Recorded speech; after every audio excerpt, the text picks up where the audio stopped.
Halloween on Carpenter Drive. Honey, I noticed you didn't decorate our house for Halloween this year, said Eva, my nosy neighbor and leader of our townhouse association. I was in a hurry and didn't want to get into a conversation with her. Yes, I know, Eva, we're working on it, I replied, trying to remain calm. Thanks for reminding me, but I have to go. And could you please call me Steve? There are rules to living here, Steve. Don't forget that, she said, her tone becoming discouraging. She turned and walked away, her footsteps strangely quiet. I started pulling out of the driveway and noticed her standing at the edge of our yard. I sat down at the end of the cul-de-sac, my car engine idling, waiting for the last few cars to pass so I could leave. A jogger ran by and yelled back at me, "I love how you celebrate Halloween on your street, everything looks so realistic." I flinched. The last thing I wanted to hear about was how great everyone was decorated, and that put even more pressure on me to keep up. The job took longer than anticipated, and by the time I got home it was getting dark. The main sources of light were lampposts decorated with red or orange flares that cast an eerie glow on each lamppost was covered in elaborate decorations, from loops to alien beacons. The second source of dim light came from Eva's yard. She was still there, adding the finishing touches to her decorations. Her courtyard was decorated with satanic symbols, summoning circles, and a fountain of blood. The unsettling atmosphere grew more and more disturbing as I approached and entered my house. "And it's Eva called. She wants to talk about the jewelry," Luna, my wife, informed me as I entered the house. "I'm working on it." Snapped back, my frustration obvious. The last thing I wanted was for my wife to join Eve's constant pestering about Halloween decorations. I knew the neighbors had high standards when it came to holiday decorations. Luna raised an eyebrow, sensing my tension. "Honey, we knew what to expect when we moved here. We both agreed that the benefits were worth it. Please calm her down. You know what she's capable of if we don't obey," she warned. I sighed heavily, realizing I'd overreacted. "Yes, honey, I understand," I said, softening my tone. "I'll deal with it, I promise." After I went to bed, I finally had time to work on the decorations. I sat down at the computer and spent hours scrolling through the various options, but there weren't many good choices. I cursed myself for procrastinating and leaving everything to the last minute. Then a knock on the door startled me. I hesitated, my fingers frozen on the keyboard. No one had ever visited our house at this hour.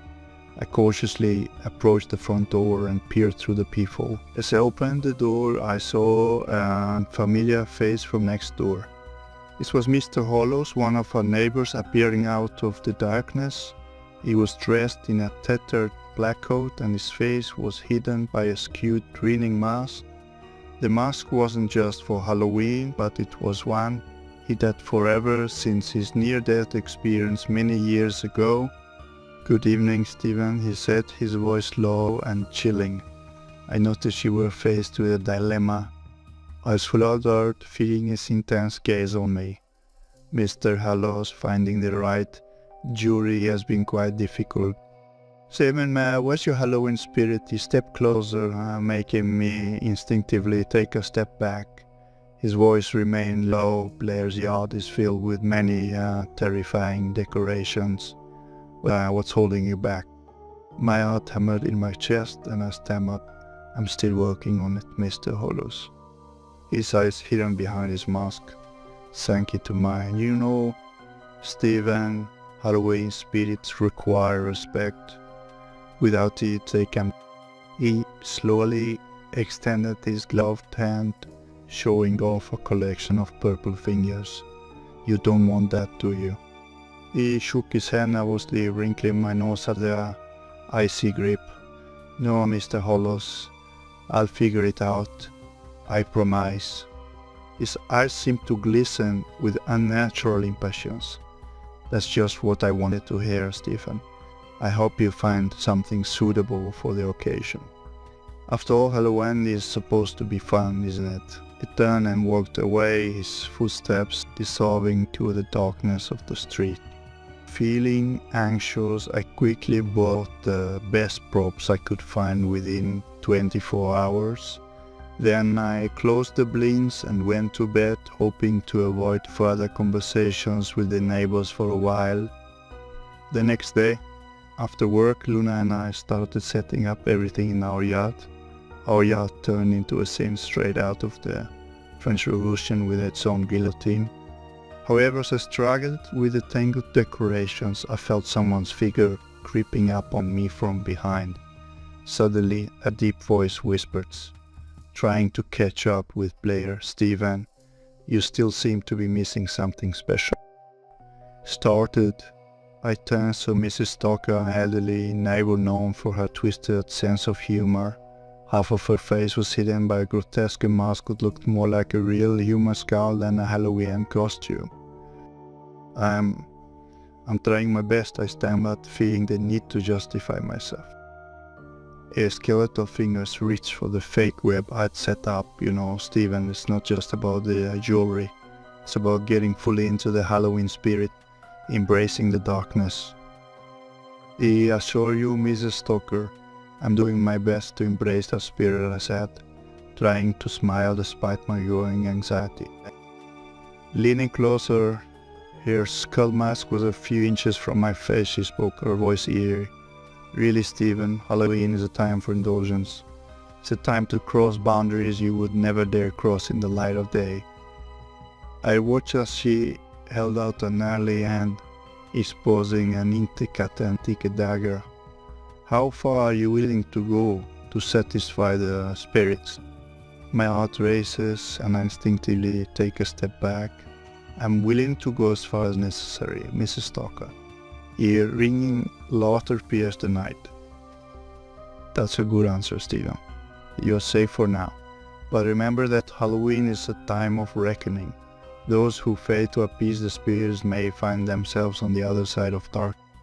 With those ominous words, she turned and disappeared into the night, and the sound of her footsteps faded away along with her eerie laughter. Sleep did not come to me that week. Stepping out onto the porch, I let the cool breeze caress my face. Then an unusual sound came to my ears. It came from Eva's yard and began as a faint melody, barely audible over the rustling leaves. The notes were dissonant and ghostly, as if the melody was playing back. Curiosity overcame caution, and I cautiously approached the fence that separated our property. Peeking through a gap in the wood paneling, I was completely stunned by what I saw. The ground around here was covered with a series of strange symbols, drawn in what seemed to be blood-red paint. These symbols came to life, their lines wriggling like snakes, as if they had been carved not into the ground but into flesh. The atmosphere grew heavy with their unnatural presence, distorting and changing the world around there. Even the night held its breath, as if nature itself was horrified by the unfolding events. Fear and confusion filled my heart as I realized I was witnessing something unimaginable. I quickly backed away from the fence, my thoughts racing. If I did not solve this mystery, I would be doomed. This passed, testing my patience and unsettling my nerves. The endless scrolling, the relentless search, and the constant frustration were undermining my sanity. It was driving me to insanity. I couldn't eat, I couldn't. My life became an agonizing cycle of waiting, until finally I found what I was looking for. Sweat trickled down my forehead as I leaned closer to the screen, my eyes fixed on the revelation. "Honey," I exclaimed, feeling the excitement in my voice. "Come here." He held her staring in the bedroom, and her sleepy footsteps approached, steady. "What's going on?" she asked, her words drowned out by a yawn. He pointed to the monitor in front of me, where the cursor hovered. She squinted, studying the screen, drawing lines and shapes with her eyes. Her sleepy expression slowly turned into a smile. Oh, he's perfect. A sacrifice that would leave Blair stunned. The ultimate jewelry.